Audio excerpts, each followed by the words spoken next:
먼저 미국의 바이든 대통령이 21일 윤석열 대통령과 용산에서 정상회담을 가집니다. 22일에는 문재인 전 대통령을 만납니다. 정세현 전 장관이 한 방송에 나와서 대북 특사가 아니면 뭐 이렇게 사실은 바이든 대통령이 문재인 전 대통령을 만날 일은 없다. 현 대통령 취임한 지 지금 10여일 만에 현 대통령과 정상회담을 갖는 자리에 전 대통령을 만나는 건 사실은 외교적 결례가 될 수 있습니다. 지금 바이든 대통령과 윤석열 대통령이 용산에서 만난다. 용산 시대의 개막, 전 세계의 이목이 용산으로 집중되는 것 아닙니까? 여기에 불필요하게 문재인 대통령, 전 대통령과 22일 그 다음날 만난다. 이 초점을 흐리는 일이거든요. 특히 외교관례상 윤석열 대통령이 양해를 해줬다라는 부분입니다. 바이든 대통령이 먼저 윤석열 대통령의 양해를 구했을 것이고요. 윤석열 대통령이 괜찮다. 그 다음 대북 특사 이야기가 나왔을 것이다.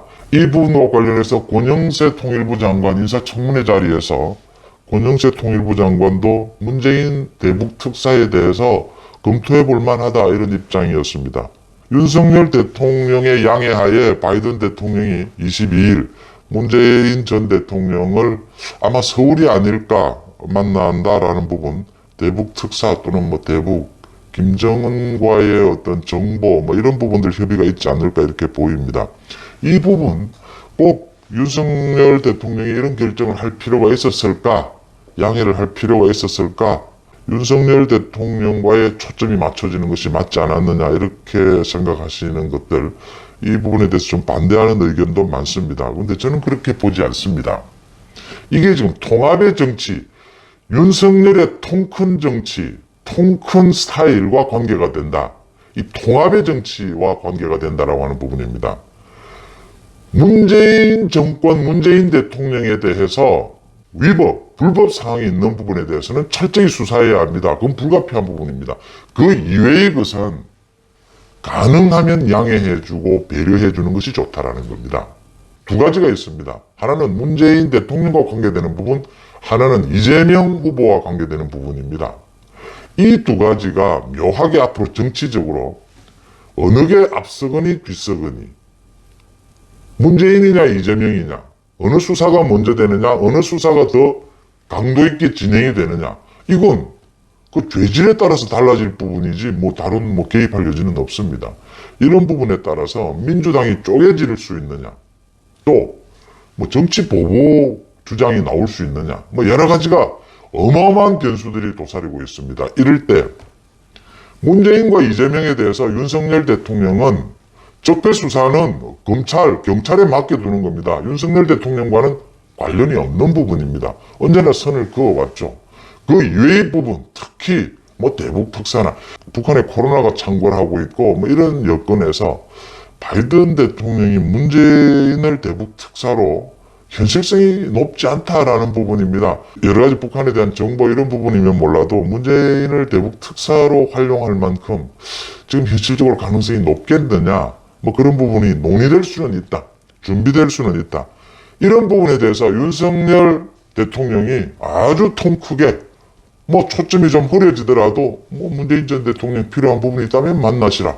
또 대북 관계에 있어서 문재인 정권에 그렇게 북한 비위 맞추기식의 외교, 그건 완전히 실패한 것이지 않습니까? 그게 뭐 크게 앞으로 도움이 될 것 같지는 않지만 그래도 뭐 필요하고 꼭 부분이 있다면 뭐 활용하겠다. 이런 부분 가지고 건드릴 필요가 없다고 하는 겁니다.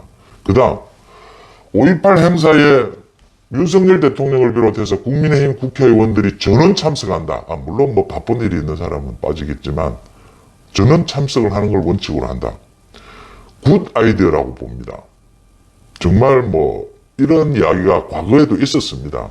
5.18에 대해서 특히 국민의힘 쪽은 뭐 여러 가지 숙제 부분이 있던 부분이죠. 대통령과 국회의원 전원이 참석해버리는 겁니다. 역사 속의 광주는 챙겨야 할 부분이죠. 윤석열 대통령식의 통큰 스타일입니다. 통큰 정치입니다. 통합입니다.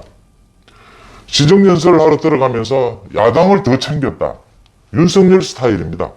야당을 더 챙기고 대통령이 야당 국회의원들을 일일이 찾아다니면서 허리를 숙이고 눈을 맞췄습니다. 도와달라고 했습니다.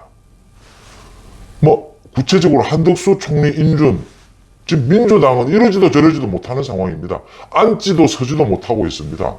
반대할 수도 없고 찬성할 수도 없고 지금 딱한 처지에 놓였습니다. 스스로 그런 딱한 처지에 자기들 스스로 거기를 찾아간 겁니다. 윤석열 대통령이 허리를 굽히면서 고개를 숙이고 도와달라고 할 때 도와주는 것이 탈출하는 방법이다라는 겁니다. 윤석열식 통큰 통합의 정치를 보여주고 있다라고 하는 부분입니다. 이 부분에서 민주당이 좀 갈피를 잡지 못하고 있다. 그러니까 문재인 대북 특사, 사실 현실성도 낮고 효율성도 없지만 뭐 문재인을 지금 대북 관계에서 활용을 해서 무슨 도움이 될 것인가라는 부분이 있습니다. 그럼에도 불구하고 굳이 윤석열 대통령이 뭐 바이든 대통령이 원한다면 그걸 막지는 않겠다. 통 크게 통합 정치하자. 윤석열 대통령의 야당과 국민 전체에게 지금 보내는 메시지입니다.